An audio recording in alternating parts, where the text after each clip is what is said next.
Happy Sabbath.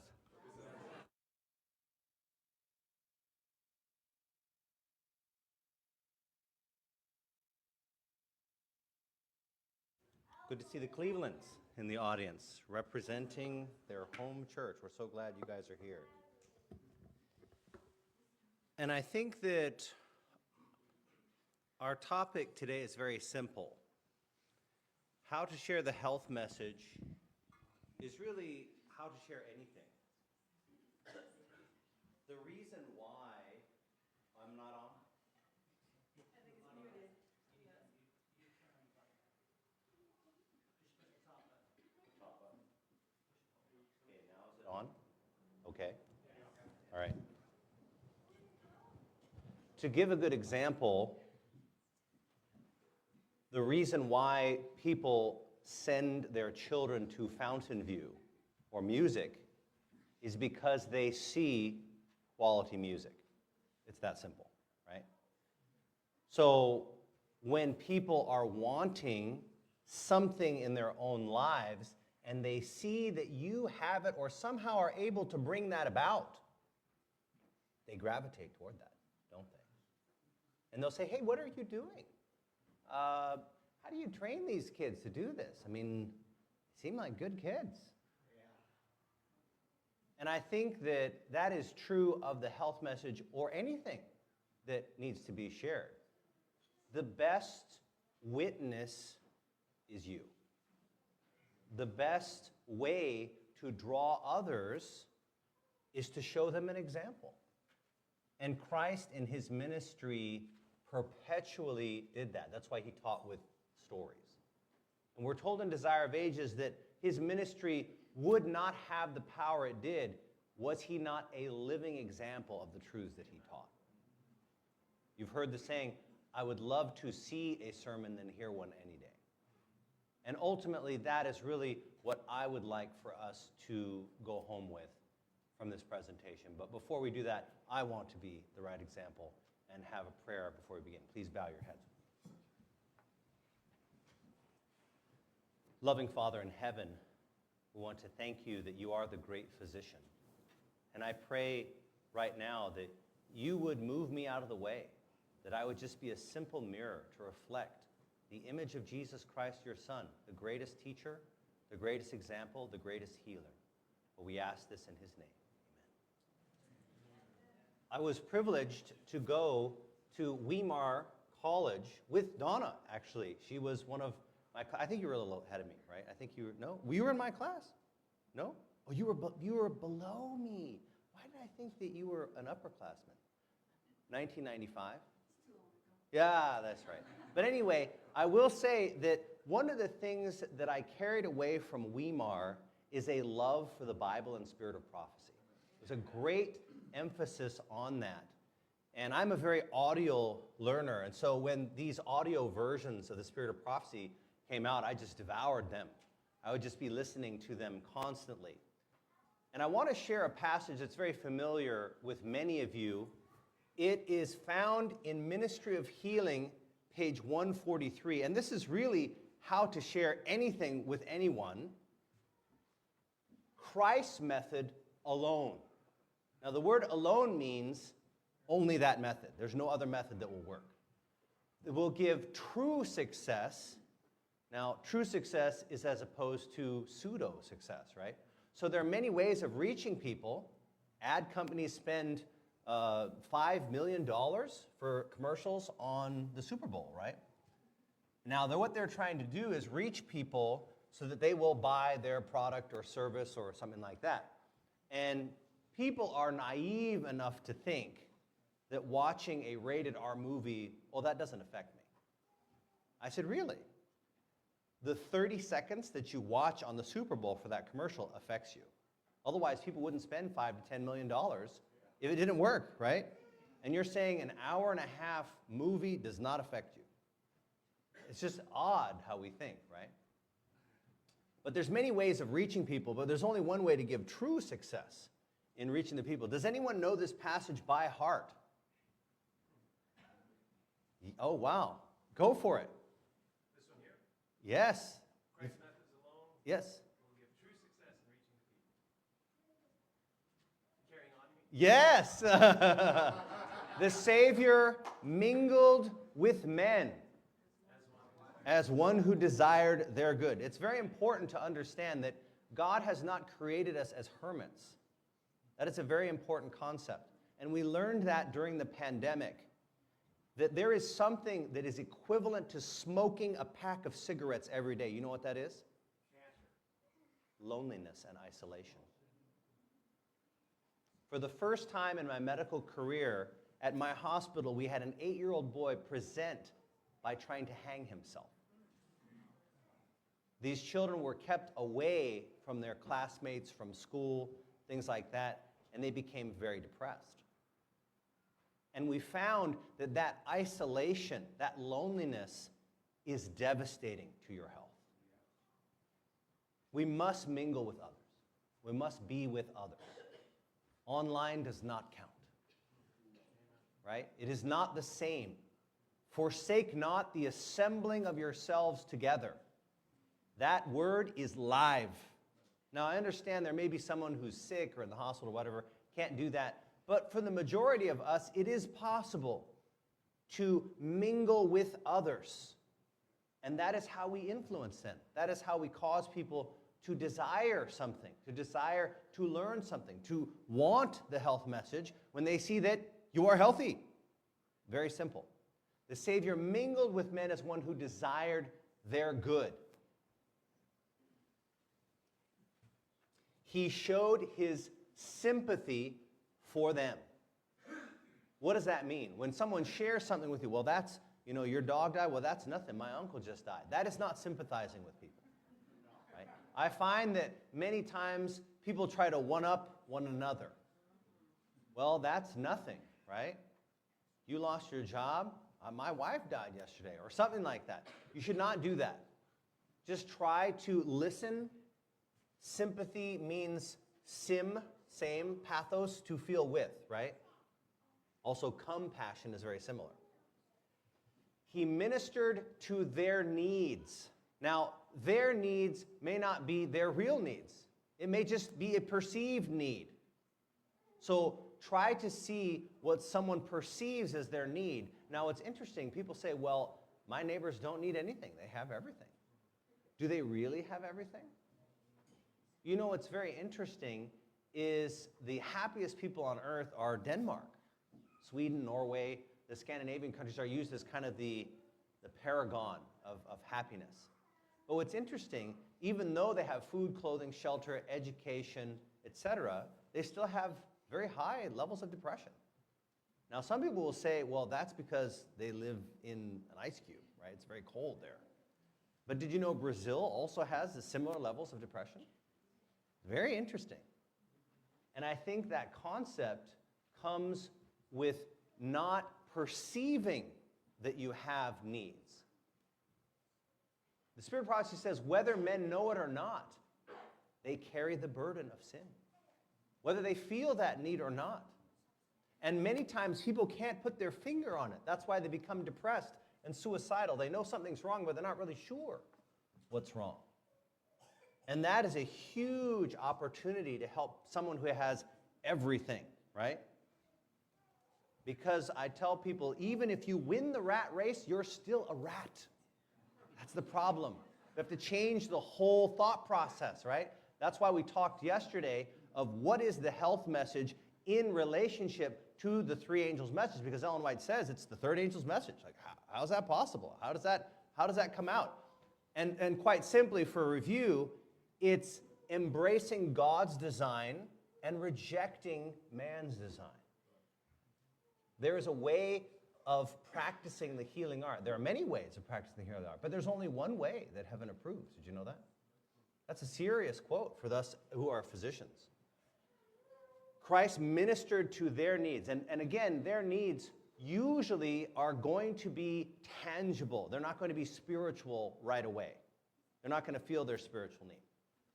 So what I would say is helping someone out in a very tangible way, if you can do it in a way that they perceive that you're not having a conflict of interest, is probably the most powerful way to influence someone. if they sense that you don't have some kind of skin in the game, they will wonder why you're doing this. And it will cause them to ask questions, because that is a unique concept in the world. The world is ruled, the majority of it is ruled by the principle of the prince of darkness, which is selfishness, right? The mantra for the church of Satan is do what thou wilt, right? So it's ultimate selfishness. And all of the false theories and religions put out there are just reflections of that same principle. The concept of evolution is survival of the fittest, right? So again, selfishness, just packaged a different way, more scientific perhaps genre, but it's all the same thing.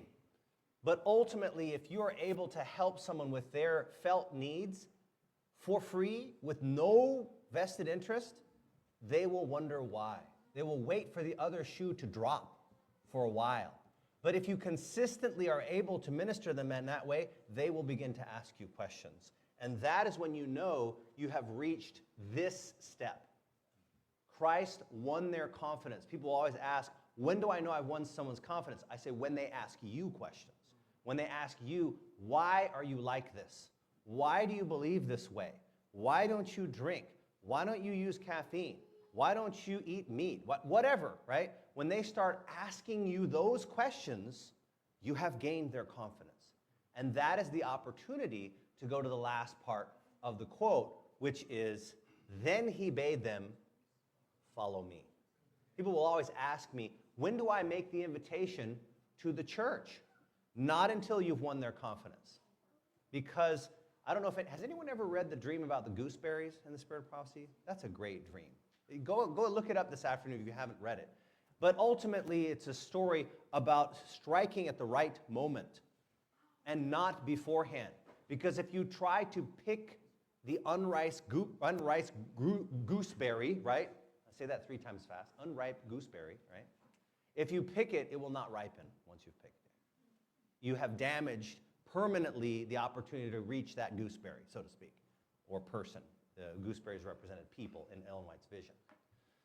So I would say start with a neutral venue. Don't invite to the church immediately, unless it's something directly related to their interests. For example, if I were coming to do a presentation on diabetes, you would invite someone with diabetes, right? You could probably do that quickly without winning their confidence because they already have a felt need in that area. But if they're not quite there yet, perhaps invite them to a neutral venue. Perhaps, a restaurant to get it. Hey, there's a special here. If you want to see kind of how we eat, this particular restaurant cooks the way we do. Or you could invite them to your home. You could invite them to maybe an event that's held at a hotel or something like that. People are very skeptical of religious venues because they've been burned in the past.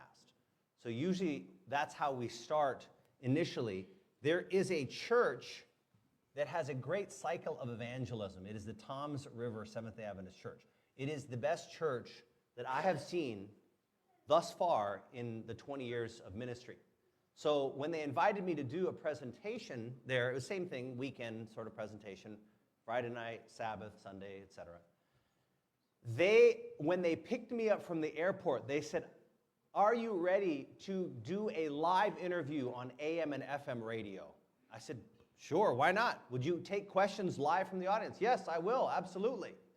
And the thing is that their church members worked for the radio station. So again, this was 45 minutes of free radio advertising. Incredible, because people can't watch a screen while they're driving to work, so they listen to the radio. So I was given 15 minutes on FM radio, 30 minutes of AM radio, of the host asking me all this, what are you going to be talking about? Tell us about heart disease. Tell us about blood pressure. Tell us about whatever. And that was phenomenal. And the venue that it was held at was the largest auditorium in the local hospital there in Toms River. They had obtained that auditorium for free because several of their members worked for the hospital. And hey, this would be an opportunity to recruit people for the cancer study. And they're like, okay, we'll do that. So the hospital sprung for the room, sprung for the audiovisual, sprung for all of the refreshments. And the entire hall was packed with 250 people, 90% of them not believers. The Adventists stood in the back, as we should at those events. Give them the primetime seats. At the end of the first presentation, the CMO of the hospital service came to me and said, I am the local imam for the mosque. My people need the message that you have. I was approached by the county jail and said, would you speak to the inmates on this? Sure. It was just unbelievable. And what they did is at the end of the weekend, they had procured approximately 55 people for their cooking school, which they held at the church. So they started at a neutral venue at the hospital. They moved to a more religious venue, but neutral topic, right? Cooking school, right? From that cooking school, they invited people to the evangelistic campaign that they had several months later. They had 12 decisions for baptism. So that was their cycle. They started with the entering wedge. And they do that every year. And they get similar results. And I believe one of the key factors in that church is that their members are involved in the community. They mingle with people. It doesn't hurt that one of their church members was actually on city council too. So she could actually pull a lot of strings and open a lot of doors for this church. But the city loved it. They loved all the events that they put on because it was helpful for the community. And it was for free, pretty much. The cooking school, I think, was like $50 or something like that, but not expensive for the community. So I believe that that is a key to getting people interested, is following Christ's method. And people will say, well, but I'm not a physician, I'm not a nurse, I'm not a health professional. That doesn't matter, because Desire of Ages, page 347, tells us the following. That which will be most effectual is what? The testimony of your own experience. You can't tell my experience because you're not me, right? We do an age reversal program to cause people to reverse the sands of time, because I, in my 50s, am experiencing it. My grays turn black on a regular basis. And that's what the draw is for that. So that's why we have chosen to do that niche, if that makes sense. Because I can be my own commercial, if that makes sense. So you have to give your own testimony. When you are up late at night at these hour-long infomercials, they don't list clinical studies, although that is important. But people don't listen to that. I'm going to tell you that right now. For those of us that are physicians, I'm so sorry. People, as a general rule, are not convinced by what convinces us. They want to hear a personal experience. They want to see someone up there, I weighed 490 pounds, and now I'm 140, right? They want the before and after picture. Whoa, what did she do? Well, she's on Ozempic and a bunch of other things, but anyway, which are very bad for you, by the way. So they want to see a personal testimony. They want to see, hey, does this actually work for people? Because I don't have a lot of money, I don't have a lot of education. Is this actually going to work for me? That's what they want to know. So the personal touch, that personal testimony, is the most effective way to share anything with people, really. When they can see that you're excited about it and that it's working for you and that they can relate to you somehow, they do that. That's why a lot of these infomercials, you'll notice, they'll have like the Caucasian person, they'll have men, they'll have women, they'll have the black person, they'll have the Asian person, the Hispanic person, because they want their audience to relate to the testimony. Does that make sense? Now, that really means nothing from a medical or scientific standpoint, but it doesn't matter, right? The person in that audience wants to be able to see themselves in the before and after photos. Right? They want to be able to know that this is possible for them. And the spirit of prophecy makes it very clear. Yes, you can give examples. Yes, you can read from Scripture. But the most effectual thing is what? Your testimony.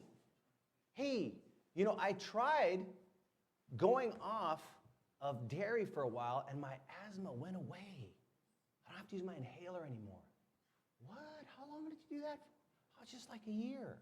And sure enough, the literature shows 93% of people can reduce their medications for asthma going off of dairy, right? But the thing is, they don't care about the literature. They want to see, does it work for someone? Wow, you don't got those bags under your eyes anymore, girlfriend. What did you do? I just went off the dairy for a little while. So that's just like an example. But what we do is we present the health message in a way that is more expanded than the 8 natural remedies. Most people don't realize that the Spirit of Prophecy talks about many other things besides the 8 natural remedies as remedies. Do you realize that? Our acronym is very easy to remember. It's called Eternal Life. Because ultimately, that is our goal. Not just for you to live 120 years with quality and quantity, but we want you to live forever, right? And it's very easy to remember each of the letters.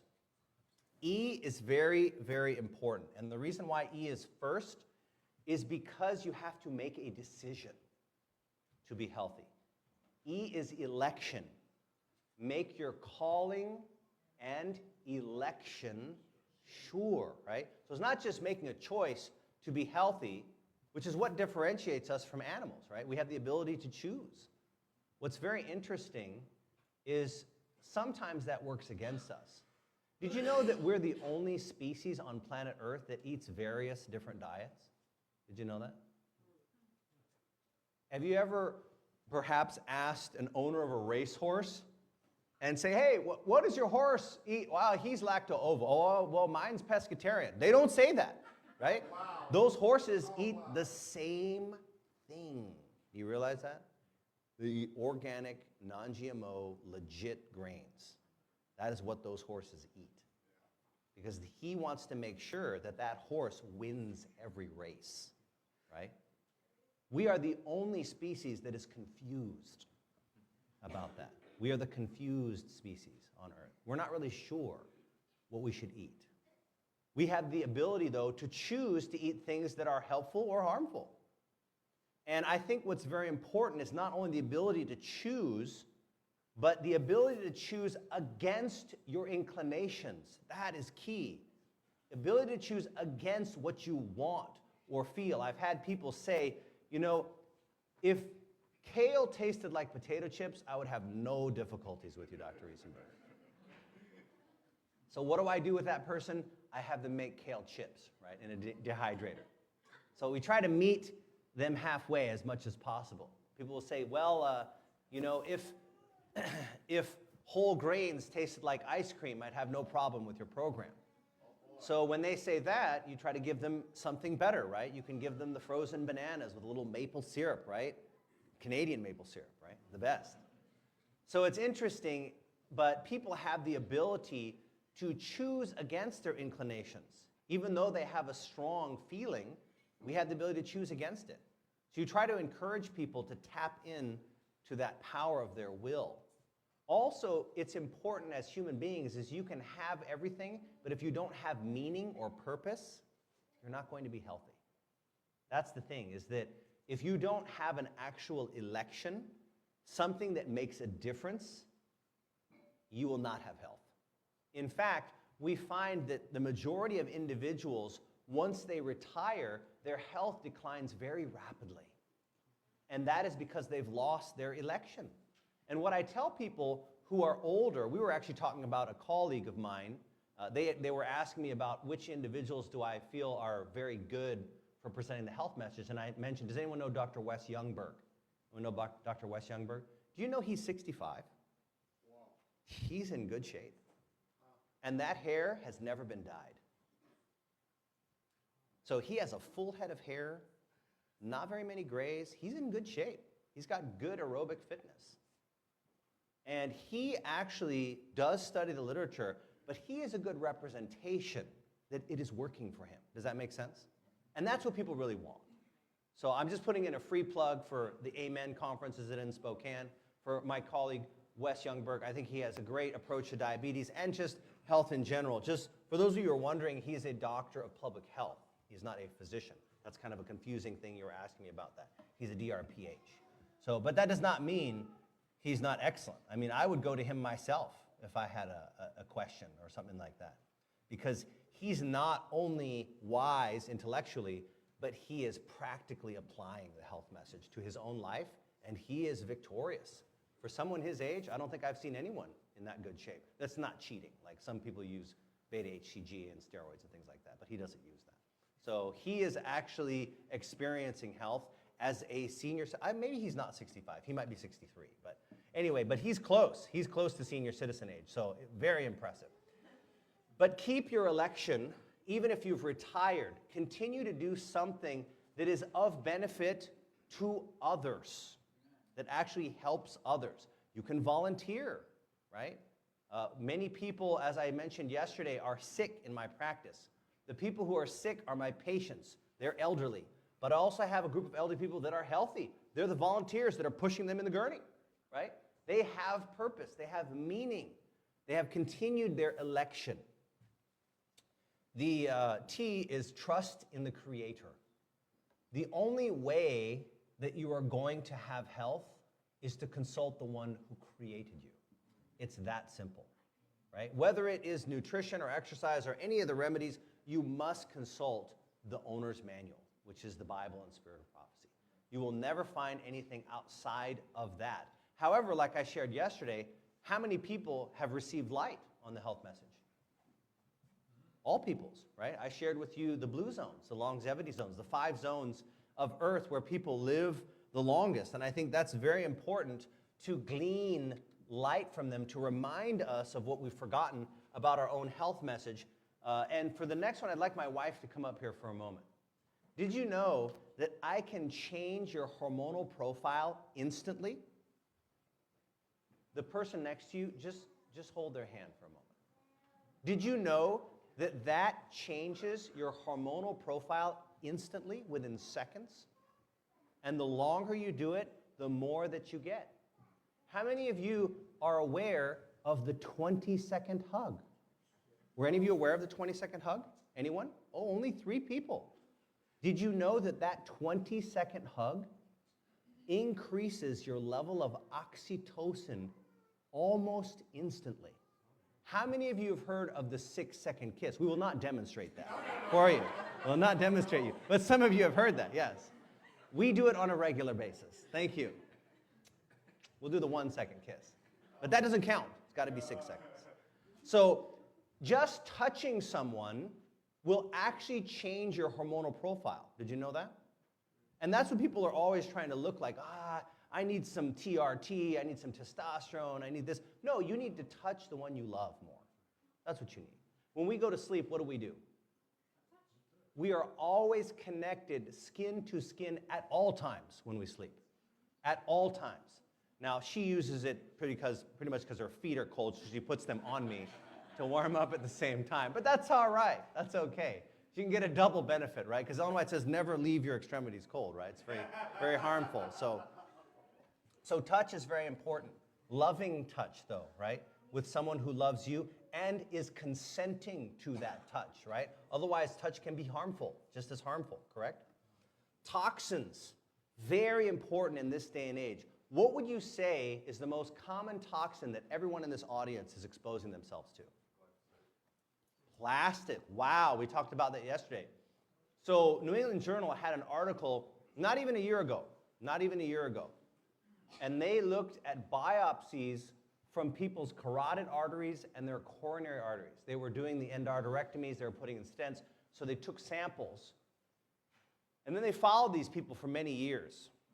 And about half of the subjects had the presence of microplastics in those plaques. And those individuals had a 450% increased risk of death from all causes. Not just stroke, not just heart attack, all causes of mortality. But what I thought was very ironic is the authors of the study at the end says, but we don't know where this is coming from. I'm like, do you really not know where it's coming from? Like, honestly, I mean, is that a real, actual admission? Do you not know? So think of ways we're exposed to microplastics. Tell me. Clothes, that's very good. Not everyone knows that. Did you know that a lot of the artificial fibers are microplastics? Those masks that you breathe through for 4 years, 100% microplastics. Did you know that? And you're inhaling them. Yes. In your food. How does it get in your food? Sure, exactly. Like you get the takeout food, and the hot food is put into that styrofoam, and it kind of burns the corner. Next time, taste that piece of food there. It's kind of nasty, isn't it? Sure. So absolutely. So it's sitting there on the single-sliced cheeses. How else are you exposed to microplastics? The what? Lotions. Interesting. That's a very rare one. Not many people know that. Sure. What I tell people is when you look, absolutely. That's an easy one, right? All you have to do is take that bottle that's been sitting in your back window for a few months and say, "Hey, honey, do we have any water?" No, but there's that bottle back there. Hey, give me that one. Oh, it tastes nasty, doesn't it? And the key with microplastics is you release more into the water or into whatever it's touching if you heat it and cool it and heat it and cool it. That's the key. And the funny thing is when you have water bottles at work, what are they constantly doing to the water?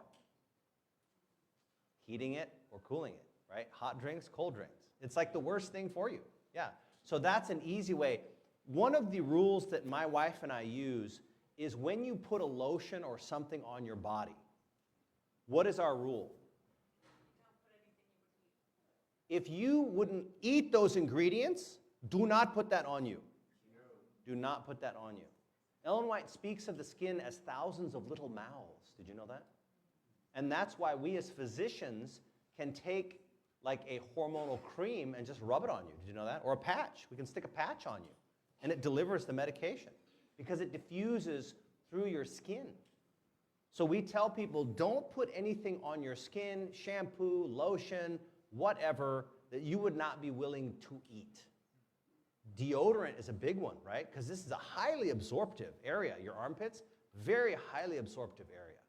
So keep that in mind when you're deciding what types of products to put on your body. Any other things that we're exposed to as toxins? Okay, asbestos, not as much, but hopefully people are more conscientious about that. Mercury, okay, where are you getting your mercury from? Sure, fish. Which fish? Tuna and the more carnivorous fish, that's correct. So remember when they told pregnant women you could only have 3 cans of tuna a month, remember that? Then it went to 2, then it went to 1, now it's none. Do you realize that? And why do they want you to avoid mercury in pregnancy? Well, it hurts the baby in what way? Brain development is the key, right? Brain development. That's why a lot of these fish oil supplements are so harmful, because they're mercury. That's why they have to post 99 point whatever % mercury free, right?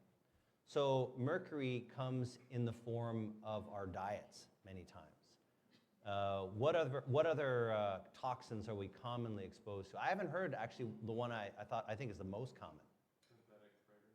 Synthetic fragrances? Yeah, that would be, I guess that's true, because you're inhaling that. Have any of you heard of forest bathing? Have you heard of that yet? How many people have heard of that? So Japan is a kind of forefront in forest bathing. What they've done is like every several kilometers, they'll put a forest now in every city. Now the reason why they're doing that is they have found that the act of walking through a forest is therapeutic in and of itself, outside of the exercise, outside of the fresh air. They're finding that the terpenes that are released by the trees are very, very therapeutic for blood sugar, for blood pressure, for lipid profiles. Especially the pine, the cedar, and the fir. And who said that? Of course, Ellen White, right? This prophet knows, because she has a source of infinite information. It's 100% correct. So science is just now catching up with that. So the Japanese, who are atheists, by the way, they're not religious at all now. They're not Shinto whatsoever. And so they actually are placing actual intentional forests in the city because they know it's therapeutic for their population. And the Japanese live a long time.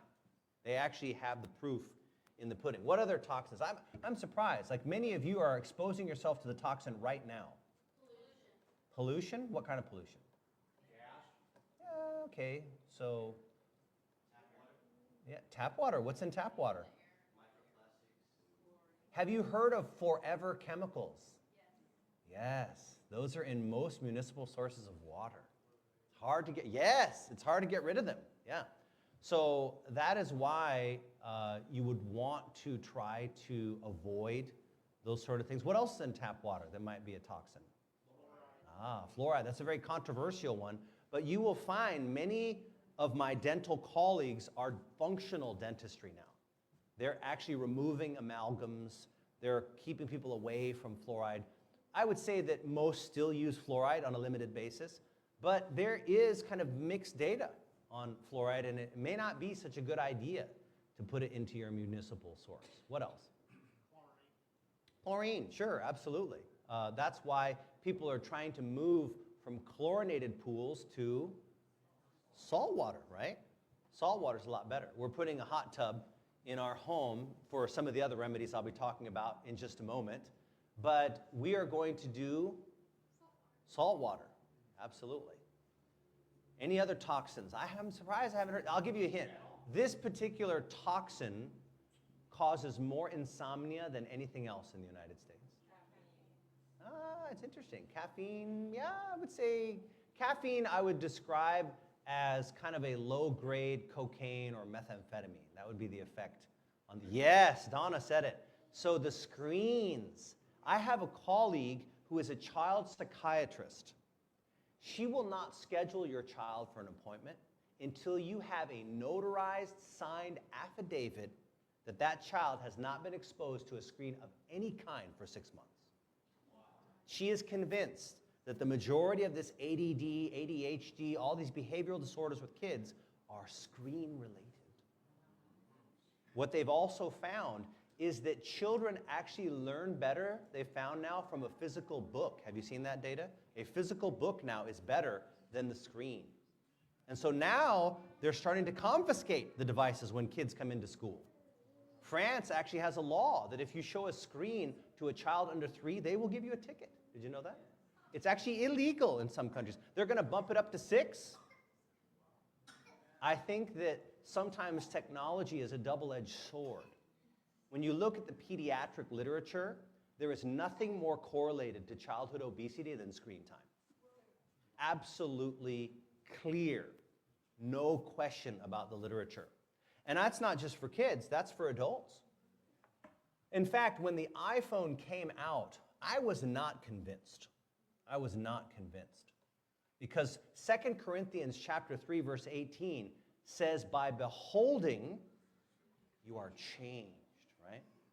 So I wasn't convinced. So I stuck with the Nokia chocolate bar phone all through medical school, all through residency, and even when I was attending, after I had finished both my written and oral boards, they're like, why are you carrying around this dinosaur, this artifact, this relic? My church members started criticizing me, and what's very interesting is they happened to get the smartphone into my hand because of a cultural weakness. I'm half Chinese, so in the Chinese culture, if someone gives you a gift, you must accept it. It's considered like a big no-no to refuse. So my head deacon in my church bought me a new iPhone. So then, I haven't gone back, right? But if, Lord willing, we should be led to have children, what's our resolution? We're getting The brick phones again, because the concept is, well, I'm not going to give the child the phone. I said, it doesn't matter if you don't give the child the phone. When the child sees you on the phone, that's the effect, right? Because they're like, well, wait a minute. If it's good for you, it's got to be good for me, right? But, of course, if they're exposed to other young children, they're going to see that. But hopefully our example will override that. So I think the screen is actually one of the worst toxins. And unfortunately, it's just become ubiquitous. I've had some parents, they want to schedule their child with this colleague of mine. She's like, well, how's that possible? And I'm like, I don't know, but you can't schedule without it. So, figure out a way. So I think that that is probably one of the biggest problems in our society in general. And what I tell people how you can combat that is you can go to the chocolate bar phone, but if you can't physically do that because of your job, what you can do is set all of your notifications onto silent. So you don't get any banners, you don't get any dings or whatever, ever.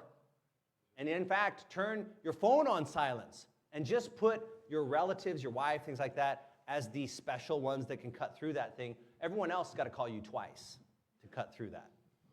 And I'm telling you, it is a game changer. Nothing interrupts you when you're having your devotions, things like that. There's no noise, there's no irritation, nothing vibrates in your pocket or anything like that. So try to measure or regulate that. And if you have to, have a media fast. I don't know if any of you know Scott Ritzema. Anyone know Scott Ritzema? Very good presentation on media. And I think sometimes you have to just break it for a while, the social media addiction. And those things are designed to be addicted. Did you know that? They hire child psychologists to make it as addictive as possible. Right? When you want to refresh it, what do you have to do? You pull and then release. Have you heard of that movement before? Vegas does the same thing, right? It's not by accident that those things are done. None of the things are done by accident. They're all intentional. They're all designed to keep you on the platform as long as possible. That's the key. Any other toxins? Yes? Oh, wow. Okay, so Roundup, stuff like that. So certainly that's possible. That can be avoided by non-GMO, by organic, things like that. Someone else said something over here. What was it? So food coloring. You know, they recently outlawed something. Did you know that? Finally, in our country. What did they outlaw? Red number 40? Oh, the wrong one. Oh, no. That's crazy. It's in Canada and Europe, these have been outlawed for a long time. It's kind of an odd sort of thing. But many of these are triggers for migraines, right? Your body's saying, listen, this is nasty. Don't put this into me. So a lot of the artificial sort of colorings. But many things are natural colorings, but maybe would gross you out a little bit. Anyone heard of Airborne? Airborne, it's like a cold remedy. If you get the berry-flavored Airborne, do you know what makes it berry-flavored and colored? Cockroach shell. That's what cochineal is a euphemism for. I tell people, if you don't know what that word means, it's probably something bad. Now the flavor, what does the berry flavor from many things come from, Ashley? Beaver anal glands. But it's natural. It's natural flavoring. I'm serious. This is true. The only thing you want to engage with beavers, anyone know Lauren Cole? Anyone know Lauren Cole? He's the one who does Seventh-day Beaver. That's phenomenal. He's watched those beavers for almost 20 years now. Pray for his ministry. It's a very compelling ministry about the Sabbath. And he has a lot of success with the Native American population. Because when he shows them the beavers, they almost worship that, basically. That's their god, sort of thing. His nature is their god.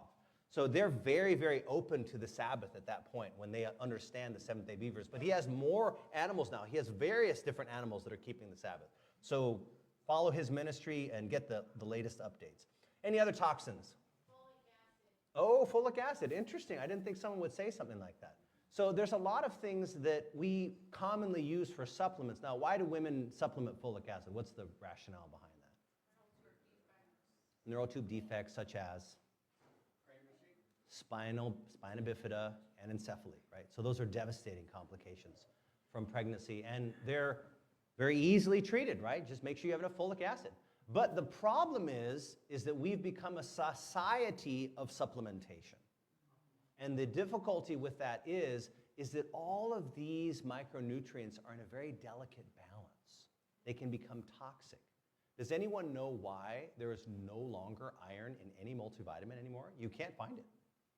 Does anyone know why they removed iron from anyone aware that they removed iron from multivitamins? Yeah, this is new news for you. They're going to do the same with calcium coming up very soon. There's good, compelling literature for it.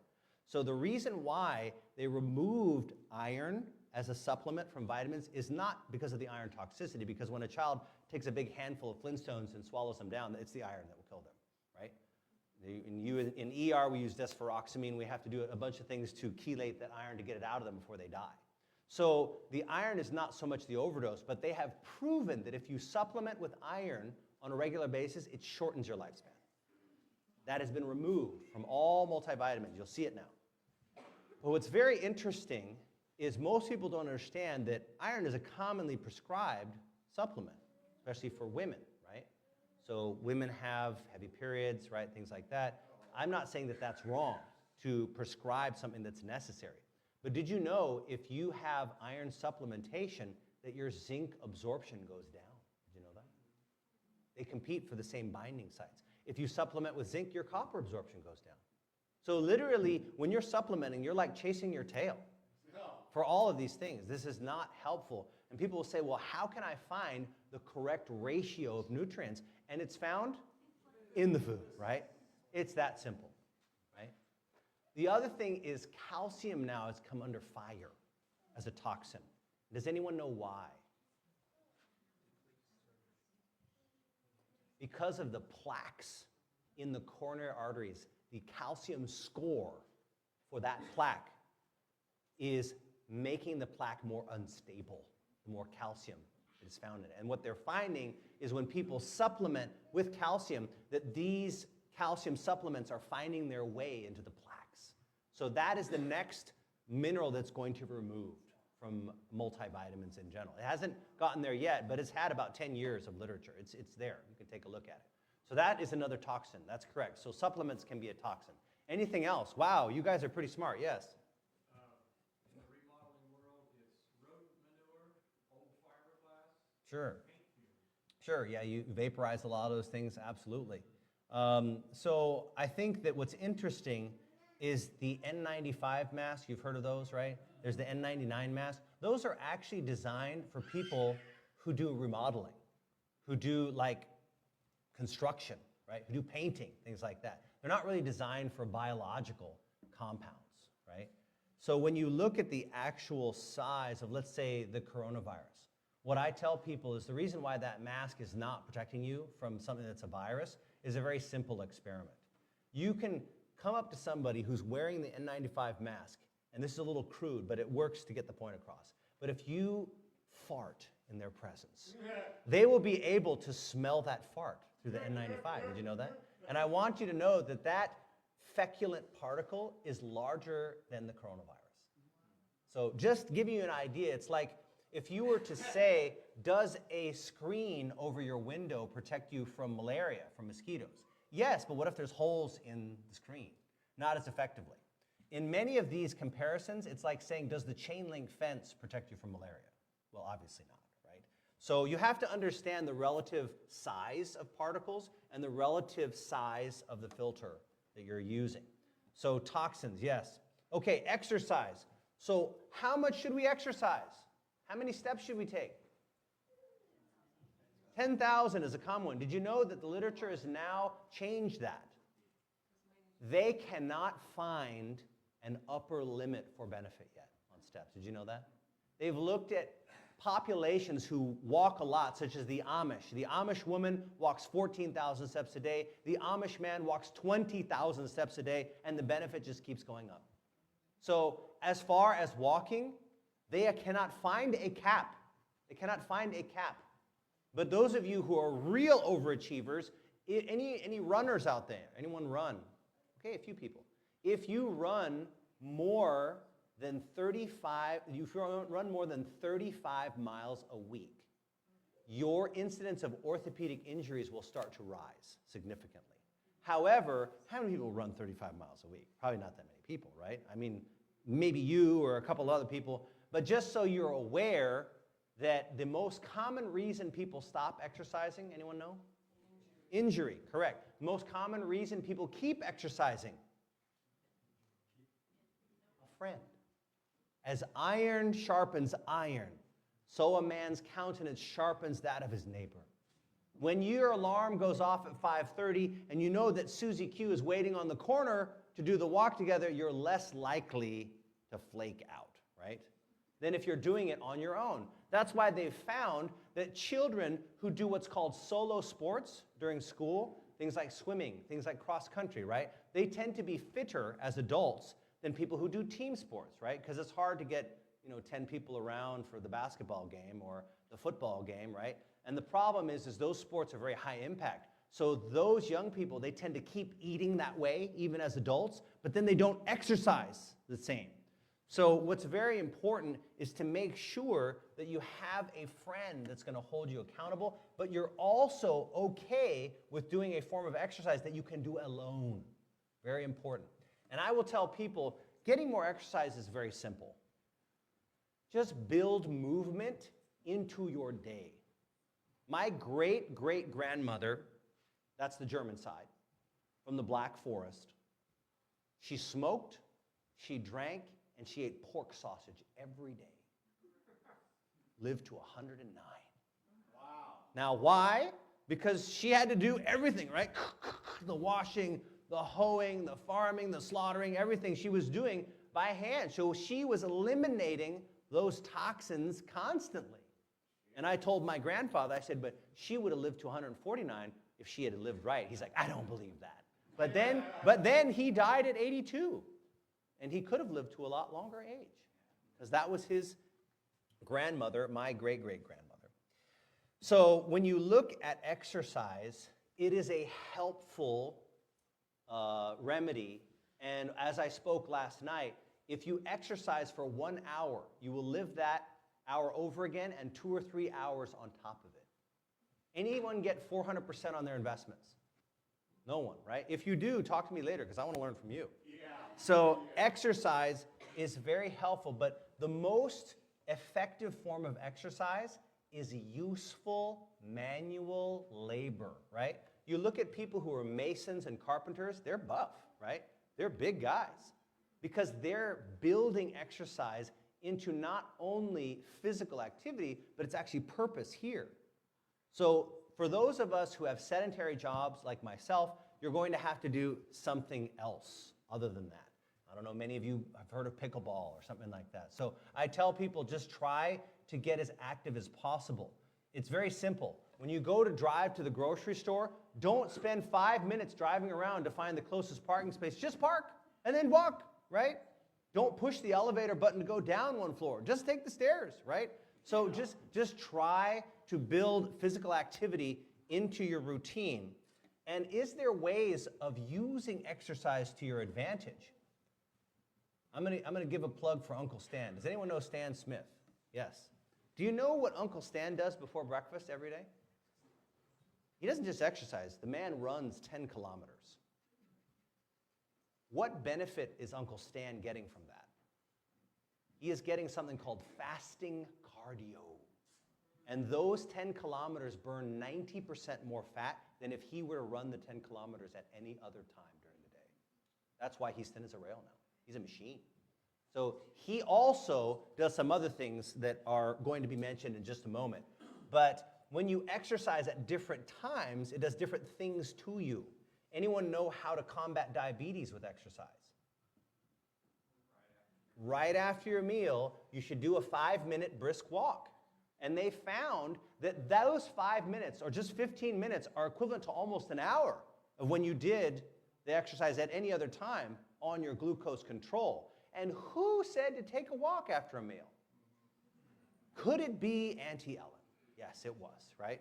So she knew all this literature before it was even, but there's ways to tweak exercise and use it to your advantage. And there's very complex things. I'm not going to talk about HIIT or things like that. I do a 6-minute HIIT routine every day because it manipulates your hormones. And that's really the key to reversing age is you have to maintain those hormonal messengers. You have to do it. And how often do I do the 6-minute HIIT routine, babe? What if I'm in a hotel somewhere, there's no gym? I do it anyway, right? High intensity interval training is what HIIT stands for. High intensity interval training. But then again, I have different goals. My goal is to develop more lean mass and again, maintain my natural levels of testosterone. So most people are trying to lose weight. I'm like trying to gain weight, right? Even though I'm about 200 pounds, 6'1", I still want to build more lean mass because that's the only way I'm going to maintain longevity because over time, your adrenals fade, right? But your muscle mass continues to pump out testosterone. I'll give you an interesting example. They did an exercise on healthy young men, and they did what's called the measure of a man, which is their max bench. That's considered the measure of physical exertion for men. They did their max bench, and then for 8 weeks, they were not allowed to do anything for upper body. They were only allowed to do squats, deadlifts, stuff like that. At the end of 8 weeks, they tested their max bench again. They hadn't touched the bench. They hadn't touched anything upper body. What happened? It went up. Do you know why it went up? Because their quads, their hamstrings, those are the largest muscle groups you have. And because of their building those up, they were releasing more growth hormone, releasing more testosterone in circulation, and those hormonal effects alone on their pecs, their tries, their shoulders were enough to give them more of a max bench. And that's why I tell people, if you skip legs, you are skipping everything, because that is where half of your muscle groups are like down here, right? So you have to do this. I do 2 leg days, in fact. So I think it's very, very important to understand how to tweak exercise to your advantage. Has anyone heard of earthing? Raise your hand. This is a relatively new thing. There's not much literature involved here. There was a team that was on the Tour de France. Does anyone know what the Tour de France is? And they earthed throughout the Tour de France. Now, they didn't win, but they didn't have any injuries. So there is very limited literature about this, but the concept is that you should be in contact with an electroconductive portion of the ground every day. I personally don't know of any literature that's negative about it, per se. What's interesting is the concept is that the earth has a slightly negative charge. I don't know if you're aware of how bees find flowers. The bottom of the flower is a different charge than the top of the flower, right? Some of you are aware of that. But the concept is it's supposed to act as a sink of electrons and balance your charge somehow. I do it as much as possible. Sometimes it's not possible if it's like super freezing cold. I don't want to like get frostbite or something like that. But I do try to at least once a day connect. And I try to do it during my exercise because it kind of saves time. I have a beach that's like 5 minutes from my house, so I can run there, I can do my exercise, then I can do my cold plunge at the end because the Puget Sound is always 40 degrees. Summer, winter, spring, or fall, it's always 40 degrees or less. So it's very helpful to have that.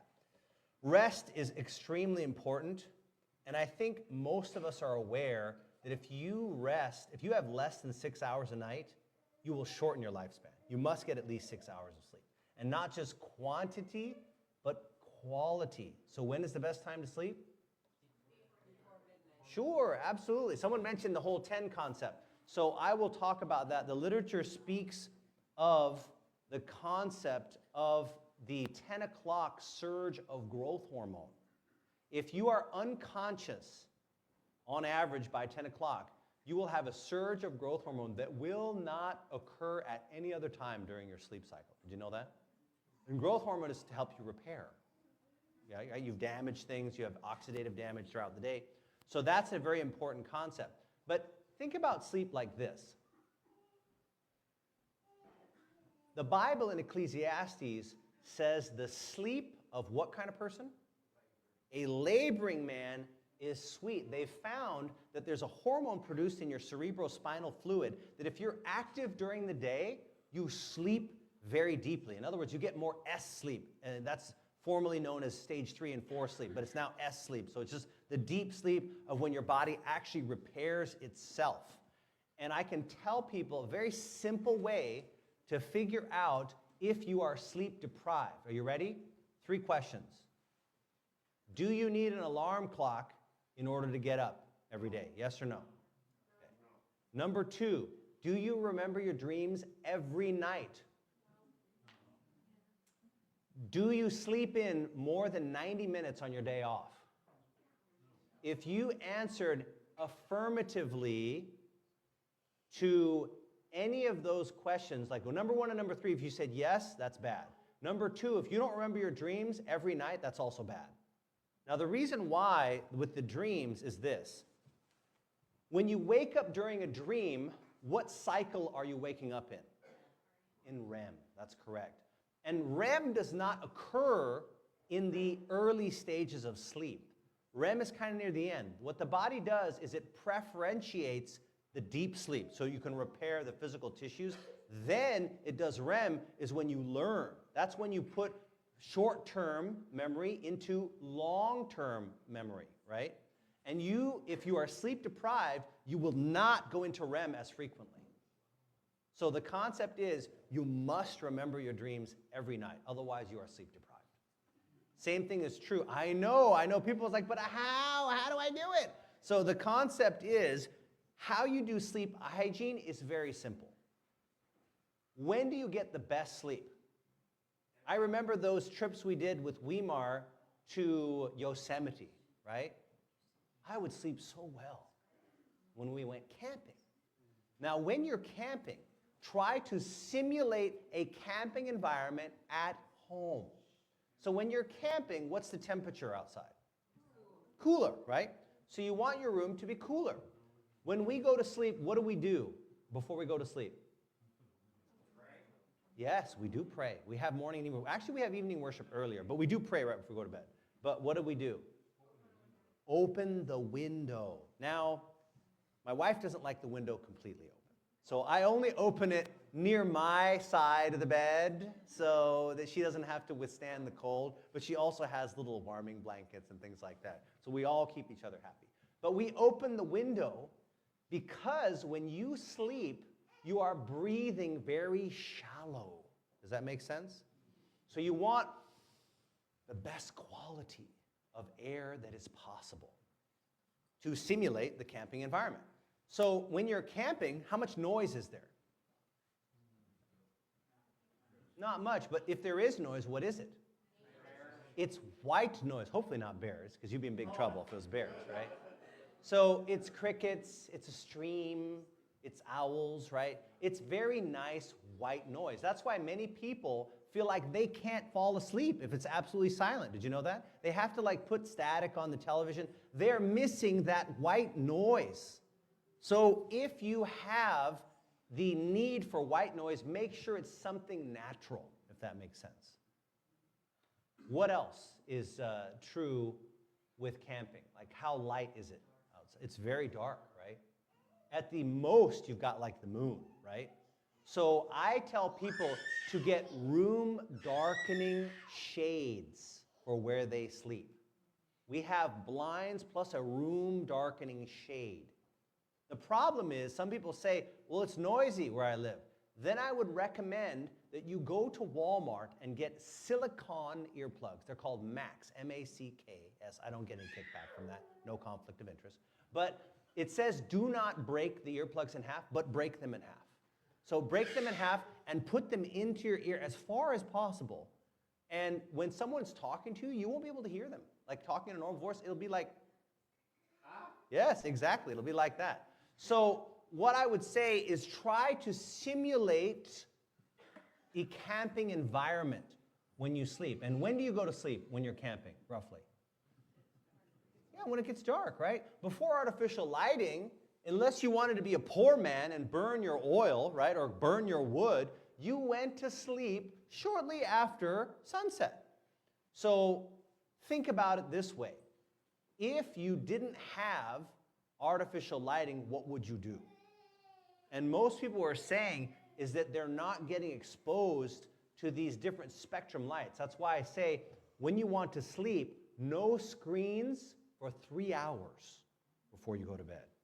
Because you don't want that light. People are saying we want to get blue light before we go to bed. But you don't want to have any light, honestly, right?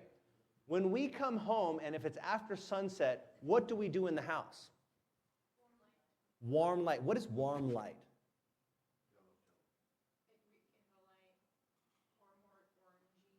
Yeah. So we don't turn on these lights. We might turn on a little bedside lamp. We light candles around the house. So we get ourselves ready to sleep. When we come home, and if it's after sunset, there's no overhead lights that are turned on in our home whatsoever. So that is very important, is that you can tell what time you're supposed to get up and go to sleep because nature tells you. When do the birds start singing? Well, not in the daytime. They actually sing a little bit before sunup. Did you know that? And when do things get quiet? Shortly after sunset, right? It's very simple.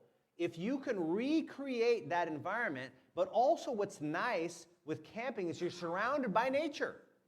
Now keep in mind, you are going to spend 8 hours a day in this location. This is very important. What do we sleep on? What kind of what is the mattress made of that we sleep on? Cotton, organic cotton. What else? Organic wool and organic plant juices, latex. We call it our avocado mattress. It's not really made of avocado, but there is something called the avocado mattress. But of course, those things are very expensive, right? But how much did we pay for our mattress? Unopened, $300. King size, all natural fibers. When we opened it out of the package, it's 0 off-gassing. What kind of sheets do we have? What percent cotton? 100%. Okay. So that is a very important concept. When you are sleeping, make sure that that location is as close to camping as you can create it, because you're going to be there for 8 hours a day. Very important. It's worth the money. Like, this mattress was normally $1,500, but my wife is such a good shopper. By the time she puts all the coupons and sales, the store owes her money. It's true. Has that ever happened? It has happened. It has happened. It's true. She's a great shopper. You guys got to get a woman like that. Routine, very important. They've found that you must wake, sleep, exercise, eat at the same time every day if it is possible. Remember what we talked about, the journal Circulation, 2013? Fatal heart attacks in all of the United States were found to spike in the spring and in the fall, except for Arizona and Hawaii. What was the cause? Time change. That 1 hour time change is not just disruptive for auto accidents, it is lethal to your physiology. And so what I would tell people is move to Hawaii. No, just kidding. I don't think most of us can do that. I think the average home price is $800,000 now in Hawaii. So it's a little bit difficult. You could go there for a Fountain View video, right? But that's about it, right? So the concept there is try to prepare for the time change as much as you can and to mitigate that. And if you are going to do an international trip, what I tell people is start going to bed when it's about 9 p.m. in your destination to try to get you used to that time zone. The body does not like abrupt change. It likes routine, regular routine. Proverbs 23:7 says, as man thinketh in his heart, so is he, right? What you reflect on is going to affect you. It is not necessarily what happens to you, but what happens in you that matters. I'll give you an example. Let me ask Braden? Sean, take this pointer here, okay? Now hold it out at arm's length. Just hold it out at arm's length. Is it heavy? It actually depends on how long you hold on to it for. True or false? True. If he held on to it like that for days, his trapezius would spasm, his scalenes would spasm, his back would try to compensate. Do you realize that? And what you hold on to is very healthful or very harmful for you. You know what's very interesting is my siblings, what did they make a comment? Sometimes when we were reminiscing about the past, what did they say about me, my sister-in-law? You only remember the positives. Now that's the thing, is that I don't know why that is. Maybe I just happen to look at things very positively. You know, I look at my time at Weimar very positively. Not all of my classmates share that interpretation. But I can tell you, I just remember the good things from that time. Those are very good memories for me. I remember the same thing about Loma Linda when I was in medical school. So there's a lot of concepts of what you dwell on, right? Have you ever heard of the concept of taking up things rent-free in your head? Your wife should have a rent-free space in your head all the time, right? That's beautiful. And think about the memories that you have that are most positive. Try to keep those as most dwelt on in your mind. Because if you dwell on the negative things, it will affect you very negatively. Do you know what the most devastating emotion is for your health? Anyone know? It's called learned something. Learned helplessness is actually the most devastating emotion that you have because you feel like there's nothing you can do. But is that true? No, because Luke 1:37 says nothing is impossible with God. Philippians 4:13 says you can do all things through Christ who strengthens you, right? So the concept of learned helplessness is actually the most devastating emotion to reflect on, to dwell on, but you should not have it as a part of your thought process. So ask yourself, what things are renting space in your brain? And make sure those things are positive. Nutrition we talked about yesterday. But I think what's very important with nutrition is to understand how it affects you. Remember, we talked about the group of foods that are very highly associated with longevity. What were they? Who remembers? Legumes, right? However, Ellen White said beans are healthful articles of food, but beans are poison to me. Did you know she said that? Very interesting concept. But here's my question. How did Ellen White figure out they were poison to her? She tried them, right? And what did she have? Probably gas or bloating or cramping or what, right? So she figured out that this is not good for me. And that's the concept, is not everything is going to be a one-size-fits-all in the realm of nutrition. People have to remember this. And I can tell you, there is a lot of damage done on both extremes. I'll give you an example. This may sound like blasphemy, but this is from Counsels on Health. Some cannot tolerate milk while others thrive on it. Wow, right? So she talks about that.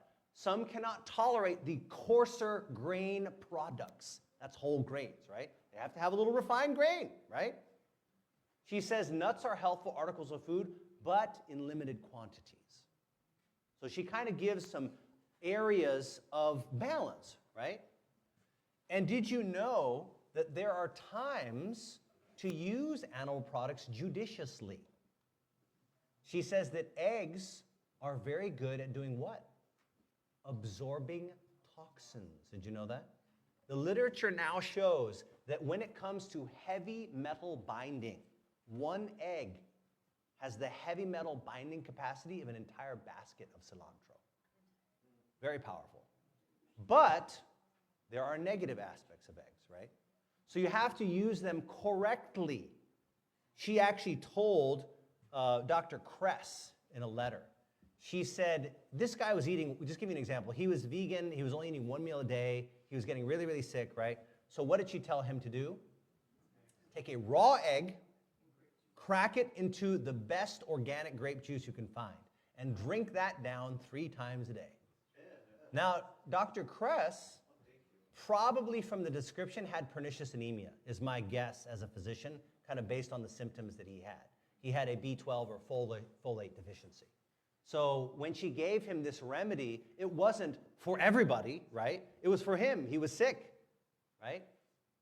Now, when she crossed the ocean, she had something that sounded like either a migraine or motion sickness. And do you know what she had the chef make for her? A raw egg in a cup of dark coffee. Yeah. Very true, very true. And what we found with migraines is one of the remedies is IV caffeine. Did you know that? Very interesting. Like just recently, a week ago, I had a lady who had a horrible migraine, horrible headache, but it was due to a lumbar puncture that she had. And sometimes you can have a leak from that. And I gave her 500 milligrams caffeine IV. She, within an hour and a half, she had no headache because it constricted that leak that she had in the CSF. But that, of course, is not something for regular consumption, right? What I tell people who are using caffeine for their migraines, you can use the triple shot super strength espresso, keep it in your purse, right? But you can only use it twice a month. Did you know that? If you use, the literature shows that if you use it more than twice a month, you develop tolerance, addiction, and withdrawal. And that, by definition, is what defines a drug, right? So you don't want to use these things outside of their remedial window, is what I tell people. So most of you are aware that the vast majority of people do better on a plant-based diet, whole foods, right? I mean, with the whole bird flu thing, a dozen eggs is up to $10 or something like that. So it's a good time to get off the eggs, right? So you don't have to spend as much. Another concept we talked about is being outside in nature. Were you aware that certain types of music are therapeutic? How many people were aware that certain types of music enhance learning? What types of music are they? Classical, that's right, Mozart, Beethoven, Bach, things like that. Not the modern classical, by the way. The classic masters have been shown to help. Where I graduated from residency at Stanford, during my residency, we had someone visiting all the patient rooms, a customized harpist, and would play songs for the patients at request. They understood this very, very early on. So surround yourself with not just music, but did you know there is only one activity that lights up every part of your brain on functional MRI? Do you know what it is? Singing. Singing. Not just music, but singing, right? You were made to sing. Do you realize that?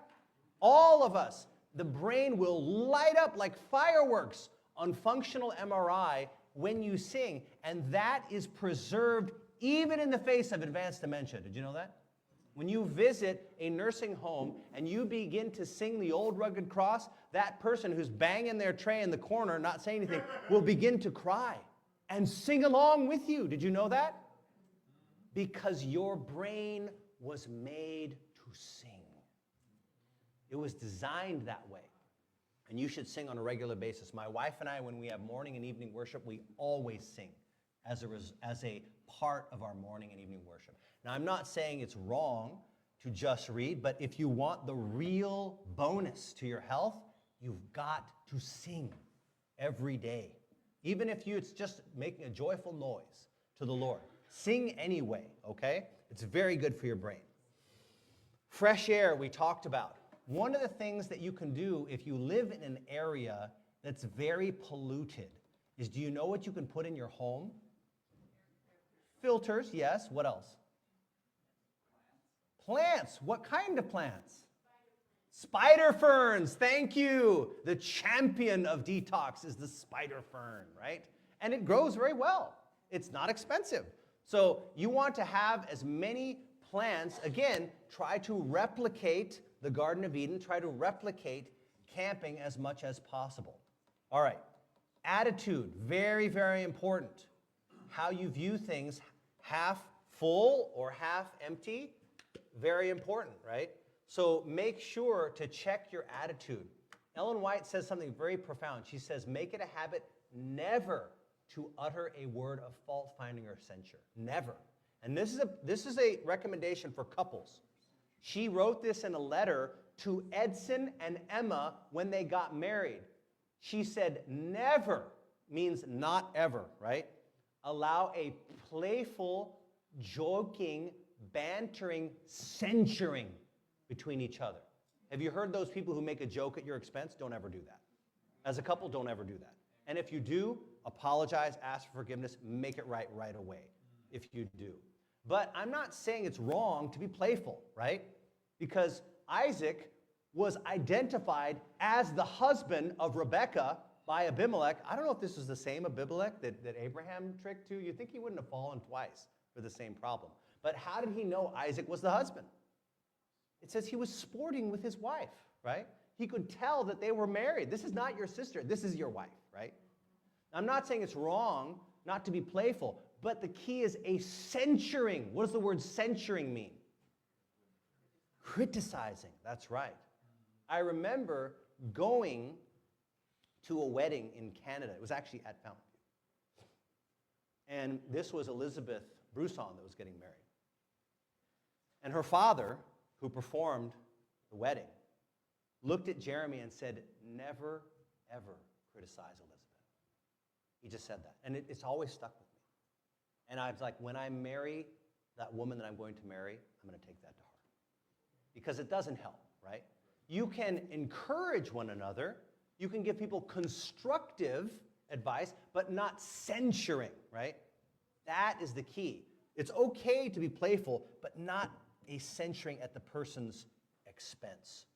So that's very important with your attitude. Light, of course, you know, is very important. How many people have read the literature on infrared now? Very, very powerful, right? Very healing effect on repairs for infrared. So a lot of people are using that. But you know what you can do instead of getting the infrared light? Just get the sun, right? Just try to get the sun. And a lot of people are talking about the concept of vitamin D.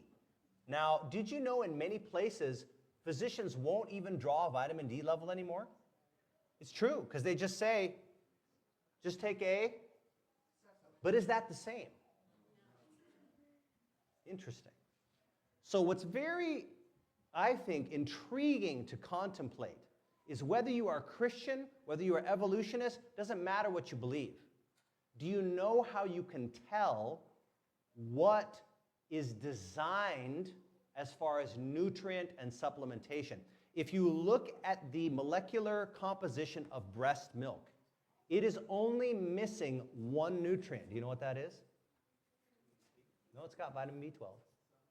What is it? D, yes, it's actually missing D. Unless the mother has a very high vitamin D level. But in general, breast milk is missing vitamin D. So what is the design communication there, or even the evolutionary communication there? What is it trying to say to you? That you've got to get your baby in the sun, right? Remember when they used to keep those babies in the hospital? They all developed jaundice, right? And what was the treatment? No, the Billy light, so we can charge you $3,000 for it. But it's actually the sunlight, right? It's very, no, I'm serious. This is how medicine works. I'm not saying it's right. It is what it is. So when you look at the concept of breast milk composition, you know that the principal way you get vitamin D is the sunlight.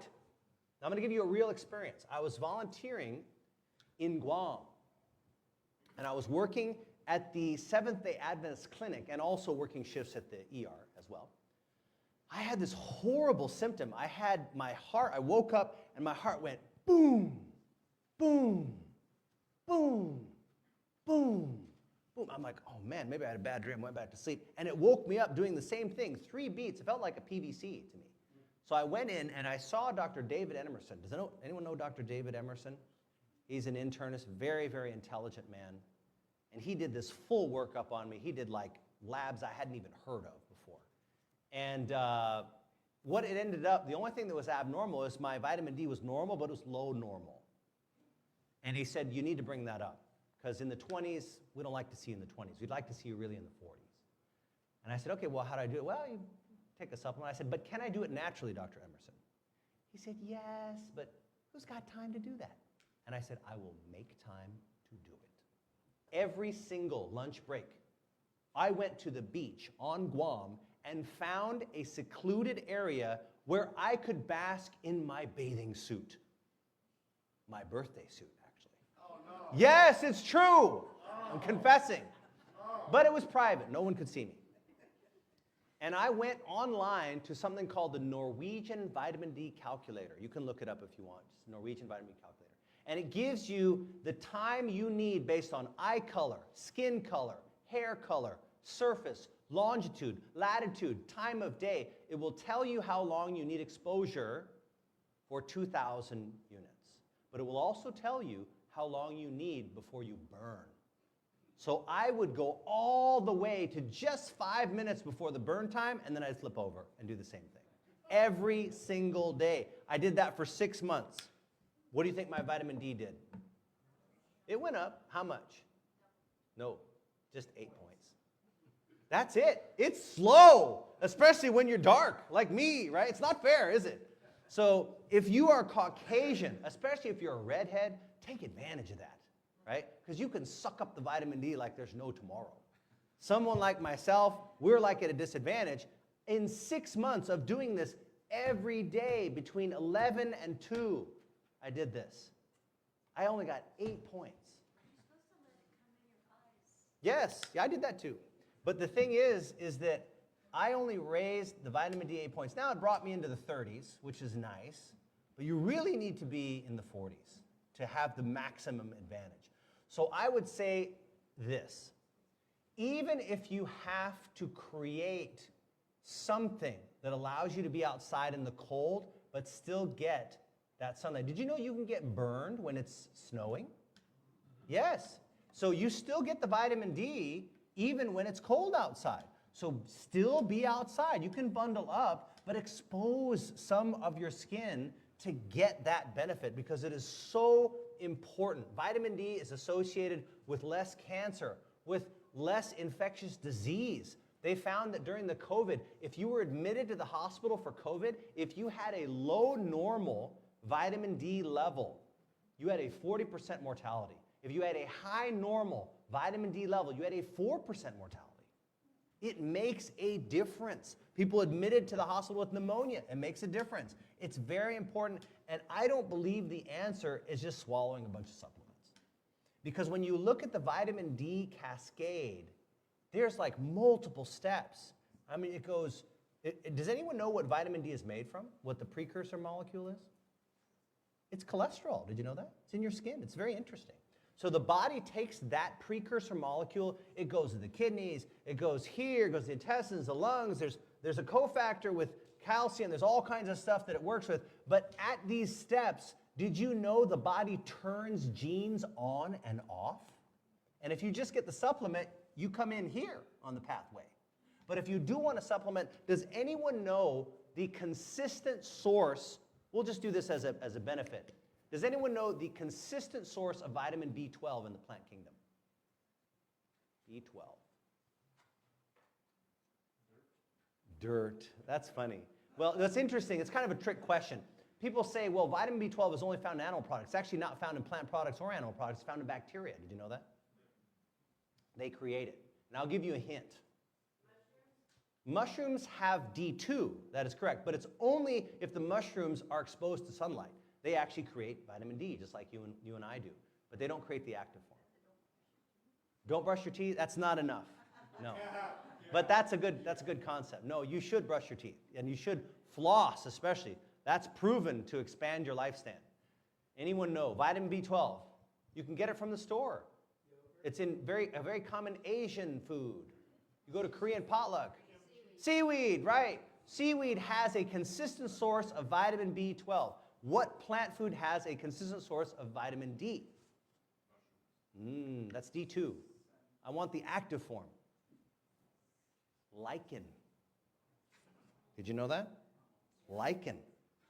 Consistent source of active vitamin D. Now, if you want to talk more about B12, there's lots of controversy about that. I'd be happy to talk to you, but this is kind of just a brief overview right here. I don't want to go too long. So let's look at Alzheimer's. Alzheimer's is not just on the rise. It has gone from, like in the last 2 decades, it's gone from the number 47 cause of death to top 10. Did you know that? It's unbelievable. Do you know what single mental factor will protect you from Alzheimer's more than anything else? Not you, I told you this morning. That's the advantage of hosting the speaker, because they ask you all the questions. Anyone know? It's learning a foreign language as an adult. So I can tell you, if you are wanting to protect yourself from Alzheimer's, you must learn. For the rest of your life, you must learn. And I tell people as a physician, I love being a physician. We have to do 50 hours a year, did you know that? To keep our license in any state. I love learning. If I could just be a professional student the rest of my life, I would have done it. I love learning. I would have gotten 3, 4, 5 degrees, but I figured I'd want to be more practical. But this was kind of a trade-off. I like emergency medicine because it allows me to practice everything I learned in medical school, but in the areas where it really matters. Because I can bounce around from ortho to cardiology to pediatrics to OB to geriatrics. And I enjoy that because I'm kind of self-diagnosed a little ADD. So I kind of use that to my advantage rather than doing the same thing over and over again. So if you want to protect your brain, you must learn. In fact, anyone use Duolingo? Anyone Duolingo fans out there? Learn a foreign language. French is a great language for you Canadians, right? Spanish is a great language for the people in the United States. There's tons of people who only speak Spanish. So try to learn. Very important. Now, I don't know why anyone didn't put this in their acronym, but we have it in our acronym. My wife has vanished for a moment. I don't know where she went. But when I look at my gray hairs that have turned black, 80% of them I can trace back to a specific date. Does anyone want to guess what that date was?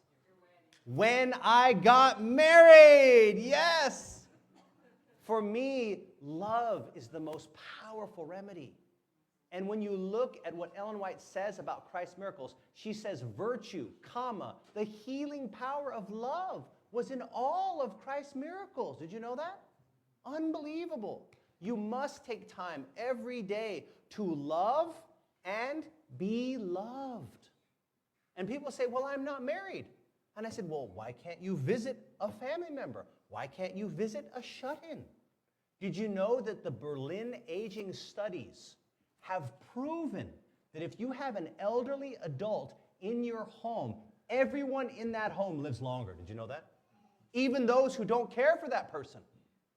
God has designed you to give and receive love. And the Berlin aging study tried to say, well, this is a evolutionary adaptation, but we are confused because even caretakers that were not genetically related to the person, they got the benefit too. As long as you weren't the primary caregiver, so you have to share the load, right? So have grandma living with you, have uncle living with you, take care of them, right? They will not only live longer, every single one of you in the household will as well. But if you don't have people, did you know that if you have someone with high blood pressure, do you know what gift will lower their blood pressure as reliably as a medication? A dog. It is true. Yes, it's proven. You give them a dog and their blood pressure goes down. Because God has designed you to give and receive love. Anyone have a dog when they were just like born? Like the dog was there before you were there. Anyone have that? Did you know that your intestinal flora is different? That your flora is protective against autoimmune diseases and against allergies, and your immune system is stronger than the rest of ours. Just from having that dog to establish your original biome when you were growing up. It's true. Very true. How many people have heard of cold plunge? Anyone? Yes. Now, here's what I will tell you. I think the most beneficial thing from cold plunge isn't the testosterone enhancement or the growth hormone or whatever. It's teaching you what is a true emergency and what is not an emergency. Because when you dive into that 40, 30-degree water in the Puget Sound, it is an emergency at first. You feel like you are going to die. And the way I withstand it is very simple. I have 10 passages of Scripture at any given time that I'm memorizing. And I will start reciting Scripture to withstand. Literally, it's painful when you first get in. When you first start doing it, it's hard. Like you feel like this is hurting me. So it enables you to regulate cortisol correctly. That is the biggest benefit I feel from the ice plunge literature. And if you do not have one, what you could do is like we're putting in a hot tub, and then we have like a freezer. You can call like a mini freezer, like something like this size. You can get one of those used very cheap, but you have to like really seal the edges. And you can get that thing down to like 30s. It's really nice. But what you want to do first is heat yourself up first. So what I do is I go to the beach near my house and I do like a 5K run, get myself really warm, and then I jump in the Puget Sound for 6 minutes. And let me tell you, once you start doing that, it is very addictive. Those hormone and endorphin releases are like none other. A very common one also is water. How can you tell if you're getting enough water? This is like going down to the bottom, like evaluate. How can you tell if you're getting enough water? How can you tell if you're dehydrated? How can you tell? Color of your urine, that's right. Or your skin turgor. There's many things. I can think of 12 different things for dehydration. You know, people have decreased secretions. People have dizziness. People have headaches, right? People have constipation. That's a big manifestation of constipation, is not drinking enough water, right? People also find many other manifestations, but a very common one is just looking at your urine. How can you tell if you're well hydrated? It's clear, right? So every one of you knows the last E in our acronym, and that's how to evaluate, right? And we'll come back to that in a second. Integrity is very important. When you have a clear conscience, that is very helpful. That is very enhancing to your health. Now, I want to share something here that's a big controversial thing. One of my mentors believes that you should only be intimate once a month with your wife. Now, I'm going to disagree with him on that because I think there's enough literature to show, especially in the Sardinian literature, they're looking at if you are more frequent than 3 times a week, you actually reduce the immunoglobulins. You actually reduce the growth hormone. So that's too frequently as a general rule. But they also found that men that were less than 1 time a week, they also suffered from low immunoglobulins and lower growth hormone. They found the sweet spot to be about 1 or 2 times per week in most literature. Now, my mentor brings up other literature and feels it should be a lot less. I don't know about that. That's something we disagree with. But I will say this, is that the enhancement of growth hormone and immunoglobulin, when they did a controlled head-to-head study, they found it was only beneficial in heterosexual sex. Did you know that? Homosexual and masturbation did not give you any benefit. And that shows you the design, right? God has designed marriage and intimacy to be a strength and a power to you, to maintain your health. Now, if you're not having frequent enough or too frequent, you can run into problems, right? But I think the main thing is as Ephesians says, do not let the sun go down on your wrath. Resolve things here before you come together here. Does that make sense? Very simple. This is perhaps the most fruitful cause of disease that I have found in my entire career. Ellen White, in Counsels on Health, has a very interesting statement that I will share with you. And it's very easy to find. All you have to do is say canker. Just if you type in canker, C-A-N-K-E-R, or C-K-E-R. It can be that way or other ways. C-A-N-C-K-E-R. And if you look that up, you will find a very scary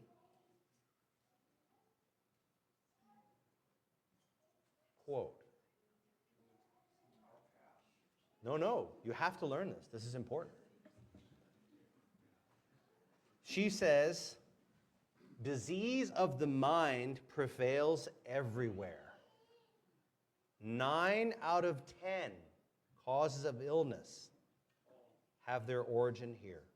What's 9 out of 10? That's 90%. But you know what most of us believe? We believe that 90% of illness is found in non-veganism. Did you know that? Most of us feel that. It's a very interesting thing. This is Counsels on Health, page 324. Satan is the originator of disease, and the physician is warring against his work and power. Sickness of the mind prevails everywhere. 9/10 of the diseases from which men suffer have their foundation here. And then the next sentence, she tells you what the most common cause of the disease of mind is. Perhaps some living home trouble is like a canker eating the very soul and weakening the life forces. It's not always what you're eating, but what's eating you. And I found that some conflict in the family that someone's had for years, for decades, is the beginning of their lifelong illness. Many of you, does anyone know Horst Mueller? Horst Mueller, Dr. Horst Mueller? He's one of my mentors. He has a very, I don't agree with everything that he proposes, but one of the things I will share is he knows how to work this area very well. And he gets people referred to him that have impossible illnesses, like incurable illnesses, and they're cured. Not all of them, but many of them. And I will say that this is quite possibly the most common source of illness. When people come to me and they can't get any help from anyone, like medical, naturopathic, allopathic, Barbara O'Neill, they've seen like everybody, you know what I mean? As I find that it's right here in Counsel on Health, page 324. It's some living home trouble that they have not resolved, and we teach people how to resolve that. Who's heard about fasting and the benefits of fasting? Now, who's heard of intermittent fasting What's so funny is that the Seventh-day Adventist Church has had this for years, right? And this is just becoming into vogue. Ellen White has an interesting personal testimony. She said that she eats at 7 a.m. and 1 p.m. She did that for 8 months and lost 25 pounds. Did you know that? Just doing that. Just intermittent fasting. Because some people say, well, I eat at 7 a.m. and 7 p.m. Don't do that. No. She says 5 to 6 hours between meals. That means not less, not more. You have a window, 5 or 6 hours. Did you know that even the dental literature has now shown less cavities? Not just, they tried to say it was like sweet snacks, like candy, stuff like that. If you eat anything between those 5 or 6 hours, you increase dental caries. Did you know that? Anything. It decreases the flow through the dentin of your teeth. The rocks are crying out. So I recommend that if you want to lose fat, eat at 7 a.m. and 1 p.m. If you're trying to build, obviously you got to eat the third meal, right? Very important. So fasting also, have you seen the literature from USC? A 72-hour water fast resets the immune system. Did you know that? If you want, who's heard of stem cells? Stem cells? Do you know what increases stem cells like nothing else? Fasting, when you refeed properly. And it's the concept of autophagy. Who knows what autophagy is? When your body is fasting, it breaks down hurt, damaged, or aging cell lines and consumes those for fuel, but when it refeeds, it creates new ones. There was a gentleman, anyone know who Mark Kinjo is? Dr. Mark Kinjo. He works at Weimar. He's another one of my mentors. He's a naturopath. He says one of his professors every summer would come back to school with a jet black beard. Initially, it was very gray. And he would do a week fast, water fast, and he would come back like super black. And I said, what did he do? He's like, he just drank water for 7 days. I said, really? That's interesting. Now, I don't advise you do that without consulting your physician. Some medical conditions can be very harmed by fasting, but there's an amazing, untapped resource in fasting, and in Ministry of Healing, we have it. Ellen White says, for brain workers, what does she recommend? Fruit. Did you know that? For a few days. And she says, complete fasting for a time. She doesn't specify the time, right? Followed by temperate eating is the cure for many diseases. So those of you who are brain workers, what's a brain worker? Teacher, physician, lawyer, right? Take a weekend and just eat fresh fruit for that weekend. And you will find that your diseases fade away. So this is going to sound a little bit funny, okay? But did you know that what you wear will affect your health? Did you know that microplastics are absorbed? Did you know that fertility rates go down when you wear certain fibers? Were you aware of that? It's scary stuff. What I recommend is actually not my idea. It's actually found in the Bible. Did you know that? Do you know what the Bible tells you to wear? Do not mix your fibers. So when I go to work, I wear 100% cotton. Boxers, undershorts, socks, even my scrubs are 100% cotton.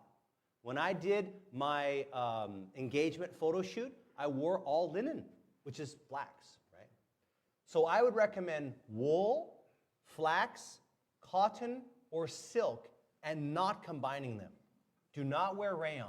Do not wear nylon. Do not wear any of that stuff. There's literature coming out now that shows decreased fertility in those things. And that's just the beginning of the literature. I think that there is a purpose for every single thing God wrote to the Hebrews. I don't think it's simply a symbolical thought process. I think there's a reason. God doesn't write things for no reason, right? He says, hey, don't be intimate, right? Red is stop. Don't do that, right? So God gives ideas and concepts that are not only for your spiritual health, but for your physical health. And the literature is just starting to discover that. Finally, I think this is the most important thing. You must evaluate your life. You must step back and say, how is this working for me?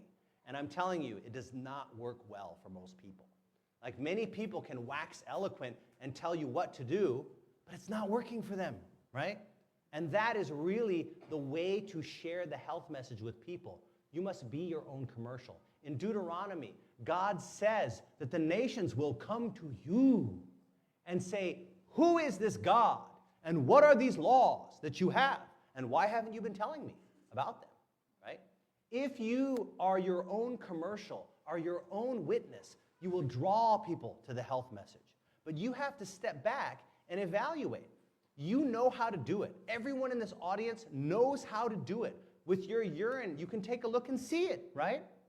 But did you know that you can evaluate in every single area of your life? I'll give you an example. This is for me. When I'm very stressed, this eyelid of my left eye will go like this. And that is a warning for me to step back and take a few things off of my plate. That is a warning. When I am facing an infectious agent, I get a warning right here. I have a digastric node right underneath my chin, and it will swell to the size of a pea right here. I'm not saying everybody has it. I'm just saying this is for me, okay? Everything is personalized. That's why we do health coaching on our website, because what is powerful for you is not powerful for me. What's a weak point for you is not a weak point for me. And I'll give you an example. The genetic component of my family, this is how to deal with genetics, okay? Because some people say, well, I can't do anything because I have genetics, right? Here's the concept. My grandfather had a triple bypass in his 50s. That is a strong genetic indicator for me. So when I go to Walmart, when I go to Rite Aid, when I go to Walgreens, I take a stop by that blood pressure machine. And I will take my blood pressure, I will take a picture of it, and do you know who I will send it to? Yes, my wife. Do you know why I send it to Ashley? Because I want accountability. Because if it's even 120s, she's going to be ready with the glass of beet juice at the door when I come back. She's going to be ready with a hibiscus tea when I come back, right? She's a dietitian, so she knows what she's doing. Right? So the concept of genetics is not if your genetics are bad, that you will get sick. It determines where you will get sick. So when people say, well, I have genetics, there's nothing I can do there, I said, no, you have to work 5 times harder than the average person in that area. And the thing is my blood pressure is normal without medications. My cholesterol is normal without medications. But at one point, my triglycerides were a little high. So I started getting into those, and you can use nutrition to your advantage. They showed an interesting study, and this is something I'll share about in the afternoon with personal testimonies of what results we've gotten with people. But they showed that people who eat nuts actually lower their cholesterol. Did you know that? It's a very interesting concept. But I'll talk a little bit more about those later, but I want you to understand that every single one of you has a weak point in the health message, and you have a strong point. My father-in-law is Mormon. And in the Mormon religion, family is forever, is everything. Now, he is allowing us now to have worship with him every day, which I think is phenomenal. It's great. We're having a great time. But in order to help him, like he was very down, he's getting treated for a serious illness. He was staying indoors. He wasn't getting out for like 3 or 4 days. So my wife found a family day that happens only a few times a year at the museum, where they'll allow families to come for free. So we invited the entire extended family, and guess who wanted to come out? My father-in-law. And he walked the whole day. He enjoyed it. He went out to eat with us. It was fantastic because he is healed by family. He wants to be there. At our wedding, he had 35 people in that photo that were all related to him, and he was smiling ear to ear in that photo. That is his power area, is family and friends being near him, drawing that power from them. And that may be the case for you, or maybe something different.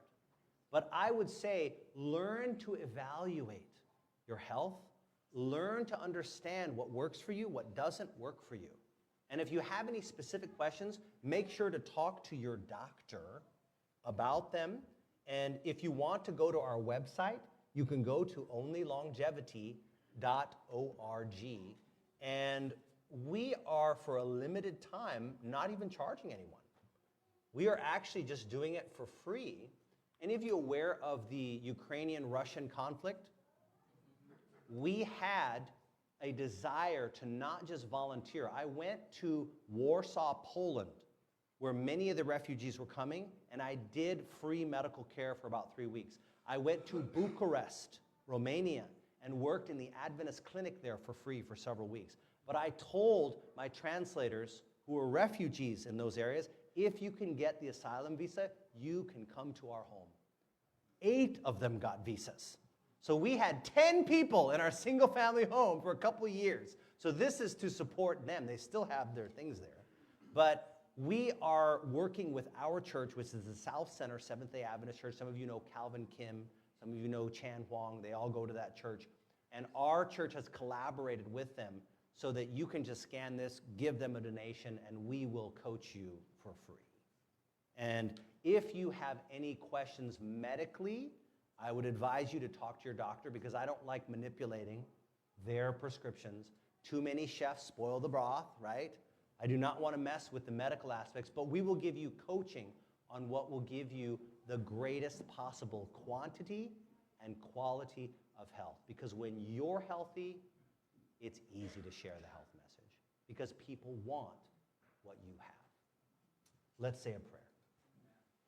Loving Father in heaven, we thank you and we praise you for your desire to give us life and to have it more abundantly. I pray that we would be able to reflect and to evaluate our lives and see what areas we can improve, Lord, not just for our own health, but so that we can share the health message with a dying world, Lord.